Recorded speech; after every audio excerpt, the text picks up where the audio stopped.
All right, so let me shed a little bit of light on why I've been using more of a stern and abrupt approach to what I've been saying lately. There has to be a balance. There has to be a healthy balance between um, light and dark, right? It's okay to use dark energy if you're using it in a corrective manner, depending on the situation as well. But both God and Satan dwell within us. So there has to be a healthy balance, right?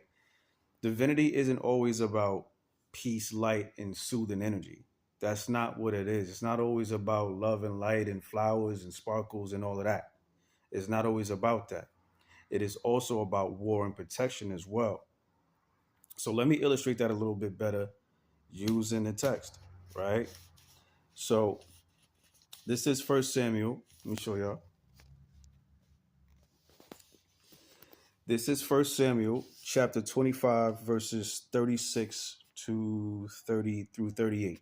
I'm only going to give y'all a small piece just to help y'all to understand a little bit better why I've been using the energy that I've been using. So it says, now Abigail went to Nabal, and there he was, holding a feast in his house, like the feast of a king, and Nabal's heart was merry within him, for he was very drunk. Therefore she told him nothing, little or much, until morning light. So it was in the morning, when the wine had gone from the ball, and his wife had told him these things, that his heart died within him, and he became like a stone. Then it happened, after about 10 days, that the Lord struck Nabal and he died. Take that in for a second. So the story of David, there's a lot more to David's story than him just defeating Goliath, right? Than him just going down to the river, collecting seven stones, seven smooth stones, taking on the Philistines and becoming victorious by defeating Goliath, right? And then Samuel, who became jealous of David because of that, wanted to take David's life. But that's a whole nother thing. That's also a part of David's story that most people don't talk about. But the reason why I highlighted that part of David's story is because that part illustrates protective and stern energy, right? War protection and stern energy.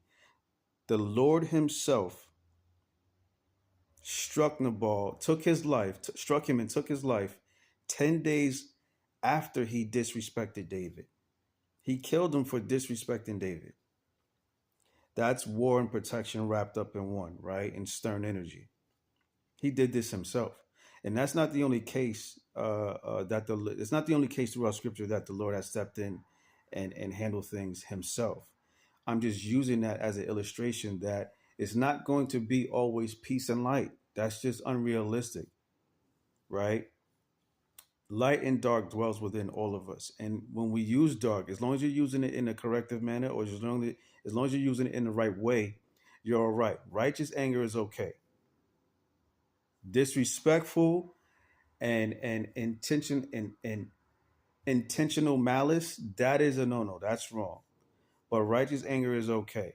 And you don't even have to be angry to be stern. Being stern is just something that people aren't used to in this time. People just aren't used to abrupt and stern men. It's just like a lot of people don't like it and they don't want it and they don't accept it. They just don't want to see it, period. But that's what it is. It's just abrupt, stern energy that I'm using. And yeah, I throw curse words in there sometimes too, because that's also a part of who I am. You know what I'm saying? It's not always just cool and smooth and laid back. No, sometimes you gotta back people up. Sometimes you gotta let them know that that's a part of you too. Like you can go there too. You know what I'm saying? That's a part of your story. That's a part of who you are too. I don't talk about my story. I don't talk about what I've been through. I don't talk about nothing. I talked about being incarcerated a little bit, but I don't talk about my past because my past made me who I am, and I just give y'all who I am now. But I don't talk about my street life or none of that stuff because none of that stuff really matters. It's about what I'm giving y'all now, what I'm bringing to the table for y'all now. So I hope y'all understand just a little bit better. It's not It's not nothing crazy. It's not that I've lost my way or nothing like that. It's just sometimes you have to let that energy breathe too. Sometimes you have to just you gotta let people know, like, yo, I could go there too, but I just choose not to. You know what I'm saying? So that's all it is. I hope everybody's okay. I hope everybody's in good spirits. And just have a good evening.